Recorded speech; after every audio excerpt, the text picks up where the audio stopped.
বিসমিল্লাহির রহমানির রহিম। আসসালামু আলাইকুম ওয়া রাহমাতুল্লাহ। প্রিয় শিক্ষার্থীবৃন্দ, আবারও স্বাগতম নতুন একটি ভিডিওতে। তবে মূল পর্বে যাওয়ার আগে বরাবরের মতো তোমাদের প্রতি রিকোয়েস্ট, চ্যানেলে সাবস্ক্রাইব করুন, চ্যানেলটির সঙ্গে থাকো যাতে নতুন ভিডিও আপলোড করলে তোমরা সহজে নোটিফিকেশন পেয়ে যাও।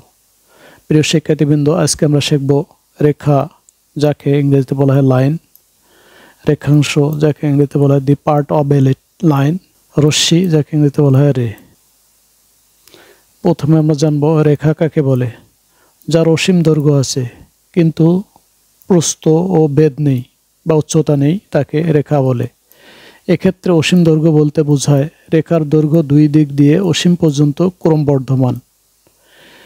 রেখার কোনো প্রান্তবিন্দু থাকে না, তাই উভয় দিকে ইচ্ছামতো বাড়ানো যায়। চিত্রে এটি একটি রেখা, এটির দৈর্ঘ্য অসীম, কাজেই এর কোনো প্রান্তবিন্দু নেই, কারণ দুই দিকে তীরচিহ্ন রয়েছে। এটি দ্বারা নির্দেশ করে যে এটির দৈর্ঘ্য দুই দিক দিয়ে ক্রমবর্ধমান, মানে যতদূর ইচ্ছা ততদূর বাড়ানো যায়। এর কোনো নির্দিষ্ট প্রান্তবিন্দু নাই। এখন আমরা জানব রেখার প্রকারভেদ, টাইপস অব লাইন। রেখা দুই প্রকার, যথা সরল রেখা বা স্ট্রেট লাইন। যে রেখা এক বিন্দু হতে অন্য বিন্দুতে যাওয়ার সময় একবারও দিক পরিবর্তন করে না, তাকে সরল রেখা বলে। চিত্রে এটি একটি সরল রেখা, এটি চলার পথে কোনো দিক পরিবর্তন করেনি, কাজেই এটি একটি সরল রেখা বা সোজা রেখা বা স্ট্রেট লাইন।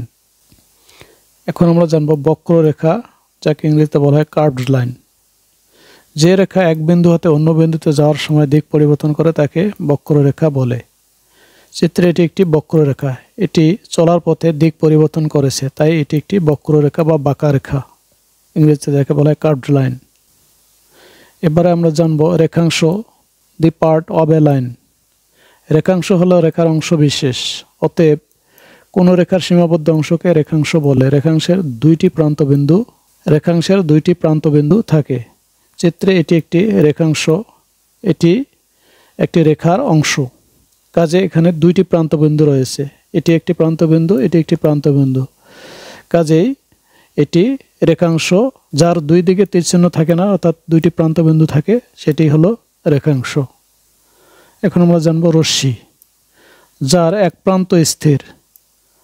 এই প্রান্ত স্থির মানে একটি প্রান্তবিন্দু আছে, অন্য প্রান্ত সমানভাবে বিস্তৃত, তাকে রশ্মি বলে। এক প্রান্ত স্থির আর অন্য প্রান্ত সমানভাবে বিস্তৃত, অর্থাৎ এক প্রান্ত স্থির আর এক প্রান্তে তীরচিহ্ন রয়েছে, কাজে এটি একটি রশ্মি। এখন আমরা দেখব রেখা, রেখাংশ এবং রশ্মির মধ্যে পার্থক্য। রেখার দৈর্ঘ্য দুই দিক থেকেই অসীম, অর্থাৎ দুই দিকেই তীরচিহ্ন রয়েছে। আর রেখাংশের দুইটি প্রান্তবিন্দু রয়েছে, আর রশ্মির একটি প্রান্তবিন্দু রয়েছে এবং একদিকে তীরচিহ্ন রয়েছে, অর্থাৎ একদিকে দৈর্ঘ্য অসীম বা সীমাহীন। প্রিয় শিক্ষার্থীবৃন্দ, ভিডিওটি আজকে পর্যন্ত। ভিডিওটি ভালো লাগলে please don't forget to like, share and comment. দেখা হবে পরবর্তী ভিডিওতে। সেনাগত আল্লাহ হাফেজ।